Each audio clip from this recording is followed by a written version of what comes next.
ಎಲ್ಲರಿಗೂ ಕೂಡ ನಿಮ್ಮದೇ ಆಗಿರ್ತಕ್ಕಂಥ ಯೂಟ್ಯೂಬ್ ಚಾನಲ್ ಸ್ಟಡಿ ವಿತ್ ಪರಶುರಾಮ್ಗೆ ಸ್ವಾಗತ ಅಂತ ಹೇಳ್ತಾ ಪ್ರಥಮ PUC ಇತಿಹಾಸ 4ನೇ ಪಾಠದಲ್ಲಿರ್ತಕ್ಕಂಥ ಸೆಕೆಂಡ್ ಪಾಯಿಂಟ್ ಇತ್ತು ರೋಮನ್ ನಾಗರಿಕತೆ. ಸೊ ಈ ಪಾಠದ ನೋಟ್ಸ್ ಅನ್ಬೋದು ಅಥವಾ ಅಭ್ಯಾಸ ಪ್ರಶ್ನೋತ್ತರಗಳನ್ನು ತಂದಿದ್ದೀನಿ. ಸೊ ಆಲ್ರೆಡಿ ಇಲ್ಲಿ ತನಕ 1ರಿಂದ 4.1 ಪಾಠದ ಪ್ರಶ್ನೋತ್ತರಗಳನ್ನು ನೋಟ್ಸ್ಗಳನ್ನು ನೋಡದಿದ್ದರೆ ವಿಡಿಯೋದ ಡಿಸ್ಕ್ರಿಪ್ಷನ್ ಬಾಕ್ಸ್ನಲ್ಲಿ ಹಾಕಿದ್ದೀನಿ, ಅದನ್ನು ನೋಡಿ. ನಮ್ಮ ಯೂಟ್ಯೂಬ್ ಚಾನಲ್ನಲ್ಲಿ Kannada, English, Hindi, history, sociology, political science, ಎಕನಾಮಿಕ್ಸ್ಗಳು ಕೂಡ ಸಿಗ್ತವೆ. ಅವುಗಳನ್ನು ಸಹಿತ ನೋಡೋದನ್ನು ಮಾತ್ರ ಮರೆಯದಿರಿ ಅಂತ ಹೇಳ್ತಾ ಲೈಕ್, ಶೇರ್ ಮತ್ತು ಸಬ್ಸ್ಕ್ರೈಬ್ ಮಾಡೋದನ್ನು ಮಾತ್ರ ಮರೆಯದಿರಿ. ಸೊ ನೋಡೋಣ, ಪ್ರಥಮ PUC ಇತಿಹಾಸ ರೋಮನ್ ನಾಗರಿಕತೆ ಪಾಠದ ಪ್ರಶ್ನೋತ್ತರಗಳು. ಯಾವ ನದಿಯ ದಡದ ಮೇಲೆ ಪ್ರಾಚೀನ ರೋಮಿನ ನಾಗರಿಕತೆ ಬೆಳೆಯಿತು? ಟೈಬರ್. ರೋಮ್ನಲ್ಲಿ ಗಣರಾಜ್ಯ ಸ್ಥಾಪನೆಯಾದದ್ದು ಯಾವಾಗ? ಸಾಮಾನ್ಯ ಶಕ ಪೂರ್ವ 509. ರೋಮ್ ಎನ್ನುವ ಪದ ಯಾವ ಪದದಿಂದ ಬಂದಿದೆ? ರೋಮುಲಸ್. ರಿಪಬ್ಲಿಕ್ ಎನ್ನುವ ಪದ ಯಾವ ಲ್ಯಾಟಿನ್ ಭಾಷೆಯ ಪದದಿಂದ ಬಂದಿದೆ? Race republic. ಹ್ಯಾನಿಬಾಲ್ ಯಾರು ಅಂತ ಕೇಳಿದರು? ಕಾರ್ತೇಜಿಯಂದ ಮೇಧಾವಿ ಸೇನಾಪತಿ. ಇನ್ನು ರೋಮಿನ ಪ್ರಥಮ ನಿರಂಕುಶ ಪ್ರಭು ಯಾರು? ಮ್ಯಾರಿಯಸ್. ಜೂಲಿಯಸ್ ಸೀಸರ್ ಮತ್ತು ಪಾಂಪೆ ನಡುವೆ ಮಧ್ಯವರ್ತಿಯಾಗಿದ್ದವನು ಯಾರು? ಕ್ರಾಸಸ್. ವಿನಿ ವಿಡಿ ವಿಸಿ ಇದು ಯಾರ ಪ್ರಸಿದ್ಧ ಮಾತು ಅಂತ ಕೇಳಿದರು? Caesar is the right answer. ಇನ್ನು ಪಾಂಪೆಯನ್ನು ಜೂಲಿಯಸ್ ಸೀಸರ್ ಯಾವ ಕದನದಲ್ಲಿ ಸೋಲಿಸಿದ? ಪಾರ್ಸೆಲಸ್. ಇನ್ನು ಕ್ಲಿಯೋಪಾತ್ರ ಯಾರು ಅಂತ ಕೇಳಿದ್ದಾರೆ? ಈಜಿಪ್ಟ್ನ ರಾಣಿ. ಜೂಲಿಯಸ್ ಸೀಸರ್ನನ್ನು ಕೊಲೆಗೈದ ಪ್ರಮುಖ ವ್ಯಕ್ತಿ ಯಾರು? ಬ್ರೂಟಸ್. ರೋಮಿನ ಅತ್ಯಂತ ಶ್ರೇಷ್ಠ ಸಾಮ್ರಾಟ ಯಾರು? Augustus Caesar. ಆಗಸ್ಟಸ್ ಸೀಸರ್ನ ಮೂಲ ಹೆಸರು ಕೇಳಿದರು? ಆಕ್ಟಿವಿಯನ್ ಬರ್ತದೆ. ನೆಕ್ಸ್ಟ್, ಆಗಸ್ಟಸ್ ಪದದ ಅರ್ಥ ಕೇಳಿದ್ದಾರೆ? ಪವಿತ್ರ ಅಥವಾ ಗೌರವ. ಯೇಸು ಕ್ರಿಸ್ತ ಹುಟ್ಟಿದಾಗ ರೋಮ್ ಆಳುತ್ತಿದ್ದ ಸಾಮ್ರಾಟ ಕೇಳಿದರು? Augustus Caesar. ಇನ್ನು ಕಾನ್ಸ್ಟಂಟಿನೋಪಲ್ಗೆ ರೋಮ್ ಸಾಮ್ರಾಜ್ಯದ ರಾಜಧಾನಿಯನ್ನು ವರ್ಗಾಯಿಸಿದವನು ಯಾರು? ಕಾನ್ಸ್ಟಂಟೈನ್ ಅಂತಕ್ಕಂಥದ್ದು ಉತ್ತರ. ಇನ್ನು ಕಾನ್ಸ್ಟಂಟಿನೋಪಲ್ನ ಇರುವ ಆಧುನಿಕ ಹೆಸರು ಕೇಳಿದರು? ಇಸ್ತಾನ್ಬುಲ್ಲ. ಜಸ್ಟಿಯನ್ ಏತಕ್ಕಾಗಿ ಪ್ರಸಿದ್ಧಿಯಾಗಿದ್ದಾನೆ ಅಂತ ಕೇಳಿದರು? ಜಸ್ಟಿಯನ್ ಕಾನೂನು ಸಂಹಿತೆ. ಇನ್ನು ಪ್ರಾಚೀನ ರೋಮಿನ ಅತ್ಯಂತ ಶ್ರೇಷ್ಠ ವೈದ್ಯ ಯಾರು ಕೇಳಿದರು? ಗೇಲನ್. ಮಧುಮೇಹ ಮತ್ತು ಗಂಟಲು ಮಾರಿ ರೋಗಗಳನ್ನು ಮೊದಲು ವಿವರಿಸಿದವನು ಯಾರು? ಅರೆಟೇಕಸ್. ಇನ್ನು ಕಾನ್ಸ್ಟಂಟಿನೋಪಲ್ ಸಂತ ಸೋಫಿಯಾ ಚರ್ಚನ್ನು ಕಟ್ಟಿಸಿದವನು ಯಾರು ಕೇಳಿದರು? Justinian is the right answer. Part ಬಿಗೆ ಬರ್ತೀನಿ. 2 ಮಾರ್ಕ್ಸ್ ಕ್ವಶನ್. ರೋಮ್ ಸಾಮ್ರಾಜ್ಯದ ಸ್ಥಾಪಕರು ಯಾರು ಅಂತ ಕೇಳಿದರೆ, ಸಾಮಾನ್ಯ ಶಕ ಪೂರ್ವ 753ರಲ್ಲಿ ರೋಮ್ ಸ್ಥಾಪನೆ ಆಯಿತು. ಅವಳಿ ಸೋದರರಾದ ರಾಮುಲಸ್ ಮತ್ತು ರೇಮಸ್ರಿಂದ ಆಳ್ವಿಕೆಗೆ ಬುನಾದಿ ಹಾಕಿದರು. ಇನ್ನು ಪ್ರಾಚೀನ ರೋಮಿನ ಮೊದಲ ತ್ರಿಮೂರ್ತಿಗಳನ್ನು ಕೇಳಿದರು? ಪಾಂಪೆ, ಜೂಲಿಯಸ್ ಸೀಸರ್ ಮತ್ತು ಕ್ರಾಸಸ್. ಜೂಲಿಯಸ್ ಸೀಸರ್ನ ಗ್ರಂಥಗಳನ್ನು ಕೇಳಿದ್ದಾರೆ? ಗಾಲಿಕ್ ವಾರ್ ಮತ್ತು ಸಿವಿಲ್ ವಾರ್. ಜೂಲಿಯಸ್ ಸೀಸರ್ನ ಯಾವುದಾದರೂ 2 ಸುಧಾರಣೆಗಳನ್ನು ಕೇಳಿದರು? ಸೆನೆಟ್ ಜನಸಂಖ್ಯಾ ಬಲ ಹೆಚ್ಚಿಸಿ ಅಧಿಕಾರ ಮೊಟಕು ಮಾಡಿದ, ಪ್ರಾಂತೀಯ ಜನರಿಗೆ ಪೌರತ್ವದ ಹಕ್ಕು ನೀಡಿದ ಅಂತ ಬರೆದ್ರೆ ಸಾಕು. ಇನ್ನು ದ್ವಿತೀಯ ತ್ರಿಮೂರ್ತಿಗಳು ಎಂದು ಯಾರನ್ನು ಕರೆದಿದ್ದಾರೆ ಅಂತ ಕೇಳಿದರೆ? ಮಾರ್ಕ್ ಆಂಟೋನಿ, ಲೆಪಿಡಸ್ ಮತ್ತು ಆಕ್ಟಿವಿಯನ್. ಇನ್ನು ಕಲೋಸಿಯಂ ಎಂದರೇನು ಅಂತ ಕೇಳಿದರು? ಕಲೋಸಿಯಂ ಎಂದರೆ ರಂಗಮಂದಿರ. ರೋಮನ್ ಪ್ರಜೆಗಳು ಖಡ್ಗ ಮಲ್ಲಯುದ್ಧ ಅಥವಾ ಹಸಿದ ಸಿಂಹಗಳಿಂದ ಕ್ರಿಶ್ಚಿಯನ್ನರ ವಧೆ ವೀಕ್ಷಿಸಲು ಬರುತ್ತಿದ್ದ ರಂಗಮಂದಿರ. ಇನ್ನು ಆಗಸ್ಟಸ್ ಸೀಸರ್ನ 2 ಮುಖ್ಯ ದಂಡ ನಾಯಕರನ್ನ ಕೇಳಿದರು? ಅಗ್ರಿಪ ಮತ್ತು ಮ್ಯಾಸಿನಸ್.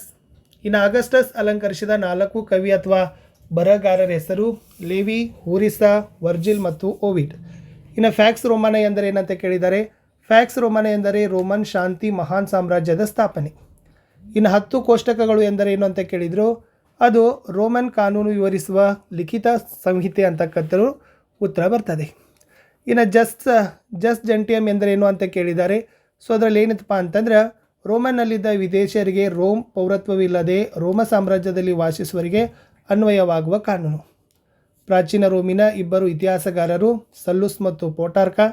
ಪ್ಯಾಂಥಿಯನ್ ಎಂದರೆ ಏನಂತ ಕೇಳಿದ್ದಾರೆ? ಕಟ್ಟಡ ರೋಮನರು ಕಟ್ಟಿಸಿದ ಎಲ್ಲ ಕಟ್ಟಡಗಳಿಗಿಂತ ಹೆಚ್ಚು ಹೆಸರುವಾಸಿದ ಹಾಗೂ ಬಹಳ ಚೆನ್ನಾಗಿ ಸಂರಕ್ಷಿಸಲಾದ ಕಟ್ಟಡ. ಇನ್ನು 5 ಮಾರ್ಕ್ಸ್ ಕ್ವಶನ್ ಇರ್ತದೆ. ಇದನ್ನು 15ರಿಂದ 20 ವಾಕ್ಯಗಳಲ್ಲಿ ಬರೀಬೇಕು.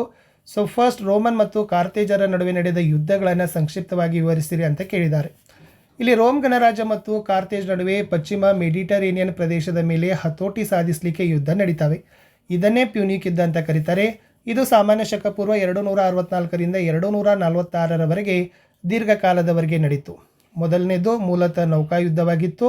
ಅದರಲ್ಲಿ ರೋಮನರು ಗೆದ್ದರೆ, 2ನೇ ಯುದ್ಧದಲ್ಲಿ ಕಾರ್ತೇಜಿಯನ್ ಸೇನಾಧಿಪತಿ ಹ್ಯಾನಿಬಲ್ ಆಗಿದ್ದ. ಯುದ್ಧದಲ್ಲಿ ರೋಮನ್ ಮೇಲೆ ಇವನು ವಿಜಯ ಸಾಧಿಸಿದರೂ ರೋಮ್ ನಗರ ವಶಪಡಿಸಿಕೊಳ್ಳಲು ಸಾಧ್ಯವಾಗಲಿಲ್ಲ. ಈ ರೋಮನರು ಗೆರಿಲ್ಲಾ ಹಾಗೂ ಕಾದು ನೋಡೋ ತಂತ್ರ ಬಳಸಿ ಕಾರ್ತೇಜಿನರನ್ನು ಸೋಲಿಸ್ತಾರೆ. ಸೋಲಿನಿಂದ ಹ್ಯಾನಿಬಲ್ ಆತ್ಮಹತ್ಯೆಯನ್ನು ಮಾಡಿಕೊಳ್ತಾನೆ. ಇನ್ನು ಯುದ್ಧದಲ್ಲಿ ರೋಮನರು ಕಾರ್ತೇಜ್ ಮೇಲೆ ದಾಳಿ ಮಾಡಿ ಅದನ್ನು ಸಂಪೂರ್ಣವಾಗಿ ನಾಶ ಮಾಡ್ತಾರೆ. ಇದರಿಂದ ಮೆಡಿಟರೇನಿಯನ್ ವಲಯದ ವಿವಾದಾತೀತ ಮಾಲೀಕರು ಆಗ್ತಾರೆ. ಸೆಕೆಂಡ್ ಒನ್, ಜೂಲಿಯಸ್ ಸೀಸರ್ ಬಗ್ಗೆ ಟಿಪ್ಪಣಿ ಬರೀರಿ ಅಂತ ಕೇಳಿದರು.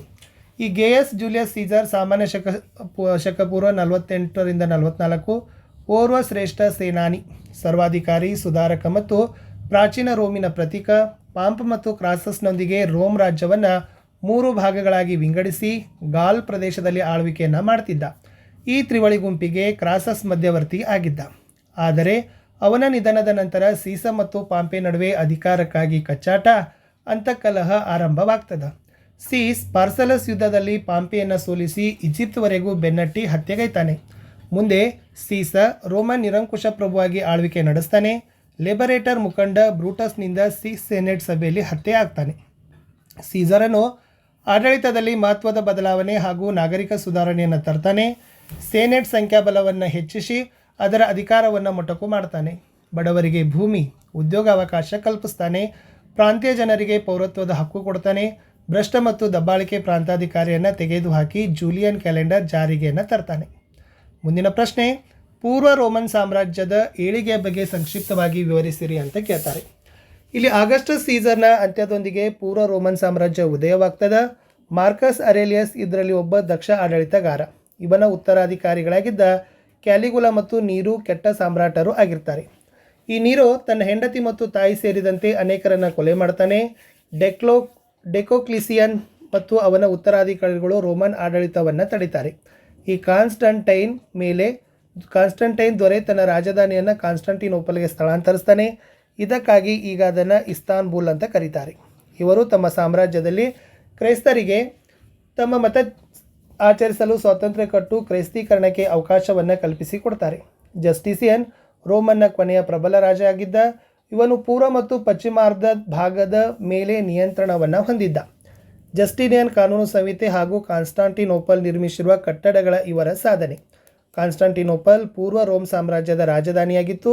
ಸಾಮಾನ್ಯ ಶಕಪೂರ್ವ 1453ರವರೆಗೆ ಮುಂದುವರಿಯಿತು. ಟರ್ಕರು ಇದನ್ನು ವಶಪಡಿಸಿಕೊಳ್ತಾರೆ ಅಂತ ಬರೀಬೇಕು. ಇನ್ನು ಮುಂದಿನ ಪ್ರಶ್ನೆ, ಫ್ಯಾಕ್ಸ್ ರೋಮನ ಎಂದರೇನು ಅಂತ ಕೇಳಿದ್ದಾರೆ.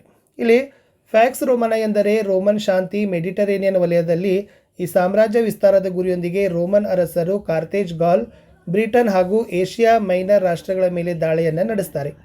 ರೋಮನ್ ಸಾಮ್ರಾಜ್ಯದ ವಿಸ್ತರಣೆಯಲ್ಲಿ ಮಹತ್ವದ ಪಾತ್ರ ವಹಿಸಿದ ಪ್ರಥಮ ತ್ರಿಮೂರ್ತಿಗಳು ಸೀಸರ್, ಕ್ರಾಸೆಸ್ ಮತ್ತು ಪಾಂಪೆ. ಈ ಮೂರನೇ ಪೂನಿಕ್ ಯುದ್ಧದಲ್ಲಿ ಜಯ ಕಂಡು ಮೆಡಿಟರೇನಿಯನ್ ವಲಯದ ವಿವಾದಾತೀತ ಮಾಲೀಕರಾದ ರೋಮನರು ಸೀಸರ್ ನೇತೃತ್ವದಲ್ಲಿ ಗಾಲ್, ಬ್ರಿಟನ್ ಮೇಲೆ ಜಯವನ್ನು ಗಳಿಸ್ತಾರೆ. ಈ ಆಗಸ್ಟಸ್ ಸೀಸರ್ ಗಾಲ್ ಪ್ರದೇಶದೊಂದಿಗೆ ಈಜಿಪ್ತನ್ನು ವಶಪಡಿಸಿಕೊಳ್ತಾನೆ. ಹೀಗೆ ರೋಮನ್ ಸಾಮ್ರಾಜ್ಯ ಯುರೋಪ್, ಏಷ್ಯಾ ಮತ್ತು ಆಫ್ರಿಕಾ ಖಂಡದವರೆಗೆ ವಿಸ್ತಾರವಾಗ್ತಾ ಹೋಗ್ತದೆ. ಈ ಮಹಾನ್ ರೋಮನ್ ಸಾಮ್ರಾಜ್ಯದ ಸ್ಥಾಪನೆಯನ್ನೇ ಫ್ಯಾಕ್ಸ್ ರೋಮನ ಅಂತ ಕರೆದಿದ್ದಾರೆ. ಇನ್ನು ಈ ಸಾಮ್ರಾಜ್ಯ ವಿಸ್ತಾರದಿಂದ ಶಾಂತಿ ಸ್ಥಾಪನೆ ಆಗ್ತದೆ. ರೋಮನ್ ನಾಗರಿಕತೆ ಬೆಳೆಯಲು ಸಹಾಯಕವಾಗಿ ಹೋಗ್ತದೆ.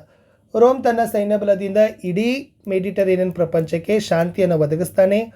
ಅಗಸ್ಟಸ್ನಿಂದ ಮಾರ್ಕಸ್ ಅರಿಲಿಯಸ್ ಕಾಲದವರೆಗೆ ಶಾಂತಿಯನ್ನು ಅನುಭವಿಸ್ತದೆ. ಇದರಿಂದ ವಾಣಿಜ್ಯ, ವ್ಯಾಪಾರ ವೃದ್ಧಿಯಾಗ್ತದೆ. ನಗರಗಳ ನಿರ್ಮಾಣವಾಗ್ತದೆ.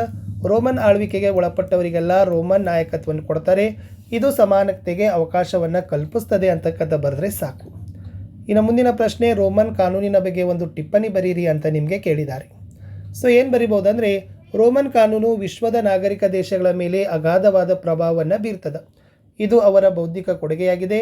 ರೋಮನ್ ಸಾಮ್ರಾಜ್ಯ ಸಮರ್ಥವಾಗಿ ಆಳಲು ಇದು ನೆರವಾಗ್ತದೆ. ಇವರ ಕಾನೂನುಗಳು ವ್ಯಾಪಕ ಪ್ರವಾಸೋದ್ಯಮ ಅಭಿವೃದ್ಧಿಯಾಗಲಿಕ್ಕೆ ಪ್ರೋತ್ಸಾಹವನ್ನು ಸಿಗ್ತದೆ. ರೋಮನ ಆರಂಭಿಕ ಕಾನೂನುಗಳನ್ನು ಪುರೋಹಿತರು ಅರ್ಥೈಸ್ತಿದ್ರು. ನಂತರ ಮೊದಲನೆಯ ಲಿಖಿತ ಸಂಹಿತೆ 12 ಕೋಷ್ಟಕಗಳು ಜಾರಿಗೆ ಬರ್ತವೆ. ಬದಲಾಗ್ತಕ್ಕಂಥ ಆರ್ಥಿಕ ಪರಿಸ್ಥಿತಿಗೆ ಅನುಗುಣವಾಗಿ ವಾಣಿಜ್ಯ ವಹಿವಾಟನ್ನು ಕಾನೂನುಬದ್ಧವನ್ನು ಮಾಡ್ತಾರೆ. ಇದು ರೋಮ್ ನಾಗರಿಕರಿಗೆ ಕಾನೂನಿನ ಮುಂದೆ ಸರಿಸಮಾನರಂತ ಪ್ರತಿಪಾದಿಸ್ತಾರೆ. ರೋಮನ್ ಕಾನೂನನ್ನು 2 ಭಾಗವಾಗಿ ವಿಂಗಡಿಸ್ತಾರೆ. ಇನ್ನು ಏನಿದೆ, ದ ಜಸ್ಟ್ ಸಿವಿಲ್ ನಾಗರಿಕ ಕಾನೂನಾಗಿದ್ದು ರೋಮ್ ನಾಗರಿಕತೆಗೆ ಮಾತ್ರ ಅನ್ವಯವಾಗ್ತಾ ಇತ್ತು.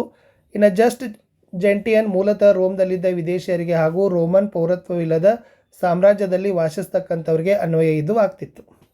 ಇನ್ನು ಜಸ್ಟಿಯನ್ ಚಕ್ರವರ್ತಿ ರೋಮನ್ ಕಾನೂನುಗಳನ್ನು ಸಂಪೂರ್ಣವಾಗಿ ವಿಂಗಡಿಸಿ ಏನು ಮಾಡ್ತಾನೆ, ಕ್ರೋಢೀಕರಿಸ್ತಾನೆ. ಈ ಜಸ್ಟಿಯನ್ ಕೋಡ್ ಕಾನೂನು ಸುಧಾರಣೆಗಳಿಗೆ ಅವಕಾಶವನ್ನು ಕಲ್ಪಿಸಿಕೊಡ್ತಾರೆ. ಇದನ್ನೇ ಕಾರ್ಪಸ್ ಜೂರಿಸ್ ಸಿವಿಲಸ್ ಅಂತ ಕರೀತಾರೆ. ಇದರಲ್ಲಿ 4 ಭಾಗಗಳಿದ್ದಾವೆ. ಫಸ್ಟ್ ಒನ್ ಕೋಡ್ ಅದ, 2ನೇದು ಡೈಜೆಸ್ಟ್ ಅದ, 3ನೇದು ಇನ್ಸ್ಟಿಟ್ಯೂಟ್ ಅದ, 4ನೇದು ನಾವೆಲ್ ಅದ. ಅದನ್ನು ಸ್ವಲ್ಪ ಪಾಸ್ ಮಾಡಿ ಆ ಪಾಯಿಂಟ್ಸ್ಗಳನ್ನು ನೋಡ್ಕೊಡ್ರಿ. ಇನ್ನು ಭಾಷೆ ಮತ್ತು ಸಾಹಿತ್ಯಕ್ಕೆ ರೋಮನ್ನನ ಕೊಡುಗೆಗಳು ಅಂತ ಕೇಳಿದ್ದಾರೆ. ಸೊ ಫಸ್ಟ್ ಏನಪ್ಪ ಅಂದ್ರೆ ಲ್ಯಾಟಿನ್ ಪ್ರಾಚೀನ ರೋಮ್ ಸಾಮ್ರಾಜ್ಯದ ಒಂದು ಭಾಷೆ. ಇದು ಚರ್ಚ್, ವಿಜ್ಞಾನ, ವೈದ್ಯಕೀಯ, ಕಾನೂನು ಮತ್ತು ಶಿಕ್ಷಣದ ಭಾಷೆಯಾಗಿ ಇದನ್ನು ಯುರೋಪಿನಾದ್ಯಂತ ಮಧ್ಯಯುಗದವರೆಗೆ ಲ್ಯಾಟಿನ್ ಭಾಷೆಯನ್ನು ಬಳಸಿದರು. ಈ ರೋಮ್ ಸಾಮ್ರಾಜ್ಯ ಪತನ ಪೂರ್ವದಲ್ಲಿ ಇದು ಬಹುತೇಕ ನಾಗರಿಕ ಪ್ರಪಂಚದ ಅಂಗೀಕೃತ ಭಾಷೆಯಾಗಿತ್ತು. ಈ ಭಾಷೆಯ ಮಹತ್ವವನ್ನು ಅದು ಉಲ್ಲೇಖವನ್ನು ಮಾಡ್ತದೆ. ಇನ್ನು ಸಾಹಿತ್ಯ ರಂಗಕ್ಕೆ ರೋಮನರು ನೀಡಿದ ಕೊಡುಗೆ ಅಪಾರ. ಸಿಸಿರೋನ ಗದ್ಯ ಕೃತಿಗಳು, ಕ್ಯಾಟುಲಸ್ ಹಾಗೂ ಲುಕ್ರಟಿಸ್ನ ಕಾವ್ಯಗಳು ಲ್ಯಾಟಿನ ಸಾಹಿತ್ಯದ ಸುವರ್ಣ ಯುಗ ಅಂತಲೇ ಕರೀತಾರೆ. ಈ ಜೂಲಿಯಸ್ ಸೀಸರ್ ಸಾಮ್ರಾಟ್, ಗಾಲಿಕ್ ವಾರ್ ಮತ್ತು ಸಿವಿಲ್ ವಾರ್ ಕೃತಿಕಾರ, ಅಗಸ್ಟಿನಿಯನ್ ಆಳ್ವಿಕೆಯಲ್ಲಿ ಹೆಸರಾಂತ ಸಾಹಿತಿಗಳು ಸಾಹಿತ್ಯಕ್ಕೆ ಮಹತ್ವದ ಕೊಡುಗೆಯನ್ನು ಕೊಡ್ತಾರೆ. ವರ್ಜಿಲ್, ಹೋರಿಸ್, ಲಿವಿ ಮತ್ತು ಓವಿಡ್. ವರ್ಜಿಲ್ಗೆ ರೋಮನ್ ದಿವ್ಯಧ್ವನಿ ಎಂಬ ಬಿರುದನ್ನು ಕೊಡ್ತಾರೆ. ಹೋರೆಸ್ ಕಾವ್ಯಗಳನ್ನು ರಚಿಸಿದರೆ ಲೇವಿ ನ್ಯಾಚುರಲ್ ಹಿಸ್ಟ್ರಿ ಮತ್ತು ರೋಮನ್ ಹಿಸ್ಟ್ರಿ ಕೃತಿಯನ್ನು ಬರೀತಾರೆ. ಸೆನೆಕ್ನ ದುರಂತ ನಾಟಕಗಳು, ಜ್ಯುವೆಲನ್ನ ವಿಡಂಬನಾ ಕಾವ್ಯ ಮತ್ತು ಟಾಸಿಟಸ್ನ ಸ್ಥಿತಿ ಪ್ರಜ್ಞೆ ಚರಿತ್ರೆಗಳು, ಆನಲ್ಸ್ ಮತ್ತು ಹಿಸ್ಟೋರೀಸ್ ಸಾಹಿತ್ಯ ರಂಗಕ್ಕೆ ನೀಡಿದ ವಿಶೇಷ ಕೊಡುಗೆಗಳು. ತತ್ವಶಾಸ್ತ್ರದ ವಾಗ್ಮಿಯಾಗಿದ್ದ ಸಾಮ್ರಾಟ ಮಾರ್ಕಸ್ ಅರೇಲಿಯಸ್ನ ಮೆಡಿಟೇಷನ್ ಕೃತಿಯ ರಚನಾಕಾರ. ಇನ್ನು ವಿಜ್ಞಾನಕ್ಕೆ ರೋಮನ್ನರ ಕೊಡುಗೆಗಳನ್ನು ಕೇಳಿದ್ದಾರೆ. ಸೊ ಇದರಲ್ಲಿ ಮೇನ್ ಪಾಯಿಂಟ್ ಏನಪ್ಪ ಅಂದ್ರೆ ವೈದ್ಯಕೀಯ ವಿಜ್ಞಾನಕ್ಕೆ ಅವರು ಬಹಳಷ್ಟು ಕೊಡುಗೆಯನ್ನು ಕೊಡ್ತಾರೆ ಅನ್ನೋದನ್ನು ಬರೀರಿ. ಇನ್ನು ಶರೀರ ರಚನಾಶಾಸ್ತ್ರ ಮತ್ತು ಅಂಗರಚನಾಶಾಸ್ತ್ರಗಳ ಬಗ್ಗೆ ಈ ಗೇಲನ್ ಬರಿತಾನೆ. ಮುಖ್ಯವಾಗಿ ಗಳಗಂಡ ಮತ್ತು ಗಂಟಲಿನ ಗಡ್ಡೆಗಳ ಶಸ್ತ್ರಚಿಕಿತ್ಸೆಯನ್ನು ಈತ ಮಾಡಿದ್ದ. ಇವನು ರಕ್ತ ಪರಿಚಲನೆಯನ್ನು ಸಹಿತ ಕಂಡುಹಿಡಿದ. ರೋಮನರು ಬಡ ರೋಗಿಗಳಿಗೆ ಉಚಿತ ಚಿಕಿತ್ಸೆಯನ್ನು ಕೊಡ್ತಾ ಇದ್ರು. ವೈಯಕ್ತಿಕ ಶುಚಿತ್ವಕ್ಕೆ ಆದ್ಯತೆ ಕೊಟ್ಟಿದ್ದರು. ಸಾರ್ವಜನಿಕ ಸ್ನಾನಗೃಹಗಳನ್ನು ಕಟ್ಟಿದ್ರು, ಆಸ್ಪತ್ರೆಗಳನ್ನು ಕಟ್ಟಿದ್ರು. ಪರಿಣತ ವೈದ್ಯರು ರೋಗಿಗಳಿಗೆ ಚಿಕಿತ್ಸೆಯನ್ನು ಕೊಡ್ತಿದ್ರು. ಹಿರಿಯ ಪ್ಲೀನಿ ಎಲ್ಲ ವಿಜ್ಞಾನಿಗಳ ಸಂಹಿತೆ ಕೃತಿಯನ್ನು ರಚಿಸ್ತಾನೆ. ಆಮೇಲೆ ಅರೆಟೇಕಸ್ ಅತ್ತ ಪ್ರಥಮವಾಗಿ ಮಧುಮೇಹ ಮತ್ತು ಗಂಟಲು ಮಾರಿ ರೋಗಗಳನ್ನು ವಿವರಿಸ್ತಾನೆ ಅಂತ ಬರೆದ್ರೆ ಸಾಕು. ಇನ್ನು ರೋಮನರು ಗಣಿತಶಾಸ್ತ್ರಕ್ಕೂ ಕೊಡುಗೆ ಕೊಟ್ಟಿದ್ದಾರೆ. ಎಟ್ರುಸ್ಕಾನ್ರಿಂದ ರೊಟೇಷನ್ ಸಿಸ್ಟಮ್ ಎರವಲು ಪಡಿತಾರೆ. ರೋಮನ್ ಬಳಸ್ತಕ್ಕಂಥ ಸಂಖ್ಯಾ ಪದ್ಧತಿ 1 ರಿಂದ 10 ಸಂಖ್ಯೆಗಳು ಈಗಲೂ ಚಾಲ್ತಿಯಲ್ಲಿವೆ. ಪ್ರಾಚೀನ ರೋಮನರು ಸಂಖ್ಯೆಗಳನ್ನು ವಾಣಿಜ್ಯ ಗಣಿತದಲ್ಲಿ ಬರೆದರು. ಇನ್ನು ಕಲೆ ಮತ್ತು ವಾಸ್ತುಶಿಲ್ಪಕ್ಕೆ ರೋಮನರ ಕೊಡುಗೆಗಳಂತ ಪ್ರಶ್ನೆ ಬಂದಾಗ ವಿಶೇಷವಾಗಿ ಇವರು ಸಾರ್ವಜನಿಕ ಕಟ್ಟಡಗಳು, ರಂಗಮಂದಿರ, ಶಿಲ್ಪಕಲೆ, ಪ್ರತಿಮೆಗಳು ಶೌರ್ಯ, ಶಕ್ತಿ ಮತ್ತು ಸೌಂದರ್ಯದ ಸಂಕೇತವಾಗಿ ಬಳಸಿದರು. ಬೃಹತ್ ಸ್ವರೂಪದ ಅದ್ಭುತ ಕಟ್ಟಡಗಳ ನಿರ್ಮಾಣದಲ್ಲಿ ರೋಮನರು ಪ್ರಸಿದ್ಧರಾಗಿದ್ದರು. ಮುಂದೆ ಇವರ ದೇವಾಲಯಗಳು, ರಂಗಮಂದಿರಗಳು, ಸಾರ್ವಜನಿಕ ಕಟ್ಟಡ, ಸ್ನಾನಗೃಹಗಳು, ಮನೆ ಬೃಹತ್ ಸಂಖ್ಯೆಯಲ್ಲಿ ನಿರ್ಮಾಣವನ್ನು ಮಾಡಿದರು. ಈ ಪಾಂಪೆಯ ರಂಗಮಂದಿರ ಅದ್ಭುತ ಶೈಲಿಯಲ್ಲಿದೆ. ಆಮೇಲೆ ರೋಮ್ನಲ್ಲಿ ನಿರ್ಮಾಣವಾದ ಕೊಲೋಸಿಯಂ ಬೃಹತ್ ರಂಗಮಂದಿರ 50,000 ಜನತೆಗೆ ವೀಕ್ಷಿಸಲು ಸ್ಥಳವನ್ನು ಇದು ಕೊಡ್ತದೆ. ಆಮೇಲೆ ಇದು ಖಡ್ಗಮಲ್ಲರ ಯುದ್ಧ ನಡೆಯುವ ಸ್ಥಳ. ರೋಮ್ ನಗರದ ಸಪ್ತ ಬೆಟ್ಟಗಳಲ್ಲಿ ಒಂದಾದ ಈ ಪ್ಯಾಲೆಟಿನ್ ಮೇಲೆ ಆಗಸ್ಟಸ್ ಬೃಹತ್ ಅರಮನೆಯನ್ನು ನಿರ್ಮಿಸ್ತಾನೆ. ಚಕ್ರವರ್ತಿ ಜಸ್ಟಿನಿಯನ್ ಕಾನ್ಸ್ಟಾಂಟಿನೋಪಲ್ನಲ್ಲಿ ನಿರ್ಮಿಸಿದ ಈ ಸೆಂಟ್ ಸೋಷಿಯಾ ಚರ್ಚ್ ಈಗಲೂ ಮಹೋನ್ನತ ಕಟ್ಟಡ ಅಂತಲೇ ಪರಿಗಣಿಸ್ತಾರೆ. ರೋಮನರು ಕಾಂಕ್ರೀಟನ್ನು ಕಂಡುಹಿಡಿದ 2 ವಾಸ್ತುಶಿಲ್ಪವನ್ನು ಪರಿಚಯಿಸ್ತಾರೆ. ಕಮಾನುಗಳು ಹಾಗೂ ಗೋಲಾಕಾರದ ಗುಮ್ಮಟಗಳು ಇವರ ತಾಂತ್ರಿಕ ಕೌಶಲ್ಯತೆಯನ್ನು ಪರಿಚಯವನ್ನು ಮಾಡ್ತದೆ. ಪ್ರಾಂಚಿನಸ್ ಎನ್ನುವನು ತಾಂತ್ರಿಕತೆಯ ಬಗ್ಗೆ ಗ್ರಂಥ ಬರೆದಿರುವ ರೋಮನ್ ಕಟ್ಟಡಗಳು ಶಿಲ್ಪಕಲೆ ಮತ್ತು ಉಬ್ಬು ಚಿತ್ರಗಳಿಂದ ಸಿಂಗಾರವಾಗಿದೆ. ಸೊ ಹೆಚ್ಚಿನ ಶಿಲ್ಪಕಲೆಗಳಲ್ಲಿ ಸಾಮ್ರಾಟನ ಪ್ರತಿಮೆಗಳಿವೆ. ನಗರದ ಚೌಕಗಳಲ್ಲಿ ಅಧಿಕಾರ, ಶಕ್ತಿಯ ಸಂಕೇತವಾಗಿ ನಿರ್ಮಾಣ ಮಾಡಿದ್ರು ಅಂತ ಬರೆದ್ರೆ ಸಾಕು. ಇನ್ನು ಮೋಸ್ಟ್ ನಿಮಗೆ ಇಂಪಾರ್ಟೆಂಟ್ ಏನಪ್ಪ ಅಂದ್ರೆ ಆಗಸ್ಟಸ್ ಸೀಸರ್ನ ಜೀವನ ಮತ್ತು ಸಾಧನೆಗಳು. ಇದು 15 ಅಂಕ 10 ಅಂಕಕ್ಕೆ ಕೇಳ್ತಾರೆ. ಸೊ ಫಸ್ಟ್ ಇದರಲ್ಲೇ ಕೊಟ್ಟಿರೋದು ಆಗಸ್ಟಸ್ ಸೀಸರ್ ಒಬ್ಬ ವಿವೇಕಯುತ ಮತ್ತು ಶ್ರೇಷ್ಠ ಅರಸ. ಜೂಲಿಯಸ್ ಸೀಸರ್ ಅಳೆಯನಾಗಿದ್ದ. ಮೂಲ ಹೆಸರು ಅಕ್ಷೇವಿಯನ್ ಬರ್ತದೆ. ಇನ್ನು ಜೂಲಿಯಸ್ನ ಹತ್ಯೆಯ ನಂತರ ಮಾರ್ಕ್ ಆಂಟನಿ ಮತ್ತು ಲಿಪಿಡಸ್ನೊಂದಿಗೆ ರೋಮ್ ಆಡಳಿತ ಚುಕ್ಕಾಣಿ ಹಿಡಿದ. ದ್ವಿತೀಯ ತ್ರಿಮೂರ್ತಿ ಜೂಲಿಯಸ್ ಹತ್ಯೆ ಮತ್ತು ಈ ಸಂಚಿನಲ್ಲಿ ಪಾಲ್ಗೊಂಡವರನ್ನು ದಮನಿಸಿ ಬ್ರೂಟಸ್ ಮತ್ತು ಕ್ಯಾಸಿಯನ್ರನ್ನು ಹತ್ಯೆಗೈತಾರೆ.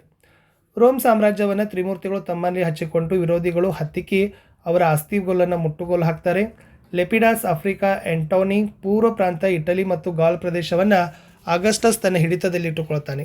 ತ್ರಿಮೂರ್ತಿಗಳ ನಡುವೆ ಸಂಬಂಧ ಕ್ಷೀಣಿಸಿದ್ದರಿಂದ ಲಿಪಿಡಸ್ನನ್ನು ಒತ್ತಾಯಪೂರ್ವಕವಾಗಿ ಅಧಿಕಾರದಿಂದ ನಿವೃತ್ತಿ ಮಾಡ್ತಾರೆ. ಆಂಟೋನಿ ಕ್ಲಿಯೋಪಾತ್ರರೊಂದಿಗೆ ವಾಸ ಮಾಡ್ತಕ್ಕಂಥ ದೇಶದ್ರೋಹ ಅಂತ ಪರಿಗಣಿಸಿ ಯುದ್ಧ ಸಾರ್ತಾರೆ. ಆಕ್ಸಿಯನ್ ಯುದ್ಧದಲ್ಲಿ ಅವನನ್ನು ಸೋಲಿಸಿ ಆಗಸ್ಟಸ್ ರೋಮ್ ಸಾಮ್ರಾಜ್ಯದ ಏಕೈಕ ಚಕ್ರಾಧಿಪತಿಯಾಗಿ ಕೆಲಸವನ್ನು ಮಾಡ್ತಾನೆ. ಇಷ್ಟೆಲ್ಲ ಏನಿದಾವಪ್ಪ ಅಂತಂದರೆ ಆಗಸ್ಟಸ್ ಸೀಸರ್ನ ಜೀವನ ಮತ್ತು ಸಾಧನೆಗಳ ಪಾಯಿಂಟ್ಸ್ಗಳನ್ನು ಹೇಳ್ತಕ್ಕಂಥ ಪ್ರಶ್ನೆಗಳಿತ್ತು. ಸ್ವಲ್ಪ ನೀವು ಅದನ್ನು ಪಾಸ್ ಮಾಡಿಕೊಂಡು ಅದನ್ನು ನೀಟಾಗಿ ಬರ್ಕೊಡ್ರಿ. ಇನ್ನು ರೋಮನ್ ನಾಗರಿಕ ಕೊಡುಗೆಗಳು ಆಲ್ರೆಡಿ ನಾನು ಮೇಲೆ ನಿಮಗೆಲ್ಲ ಕೊಡುಗೆಗಳಲ್ಲಿ ವಿಜ್ಞಾನ ಏನಾಗಿದೆ, ಗಣಿತದಲ್ಲಿ ಏನಾಗಿದೆ, ಕಲೆ ಅದನ್ನೆಲ್ಲನೂ ಕೊಟ್ಟಿತ್ತು. ಅದನ್ನೇ ಕ್ರೋಢೀಕೃತವಾಗಿ ನೀವು ಬರೀಬೇಕಿತ್ತು. ಇದು ಫ್ಯಾಕ್ಸ್ ರೋಮನ ಬಗ್ಗೆ ಇರತಕ್ಕಂಥದ್ದು. ಆಮೇಲೆ ರೋಮ್ನ ಕಾನೂನು ಹೇಗಿದೆ ಅನ್ನೋದನ್ನು ಕೂಡ ಕೊಟ್ಟಿದ್ದಾರೆ. ನೆಕ್ಸ್ಟ್ ಭಾಷೆಗೆ ಅಂದರೆ ಲ್ಯಾಟಿನ್ ಭಾಷೆಯ ಕೊಡುಗೆಗಳಿತ್ತು. ಲಾಸ್ಟ್ ಏನಿದೆಪ್ಪ ಅಂದರೆ ಕೃತಿಗಳ ಬಗ್ಗೆ ಇದೆ. ವಿಜ್ಞಾನ ಇದೆ, ಆಮೇಲೆ ಕಲೆ ಮತ್ತು ವಾಸ್ತುಶಿಲ್ಪದಲ್ಲಿದೆ. ಇದನ್ನು ಚೆನ್ನಾಗಿ ನೀವು ನೀಟಾಗಿ ಬರಲೇಬೇಕು. ಇಷ್ಟಿತ್ತು ಈ ಪಾಠದ ಪ್ರಶ್ನೋತ್ತರಗಳಂತ ಹೇಳ್ತಾ ಸಿಗ್ತೀನಿ ಹೊಸ ವಿಡಿಯೋದಲ್ಲಿ. ಬಾಯ್.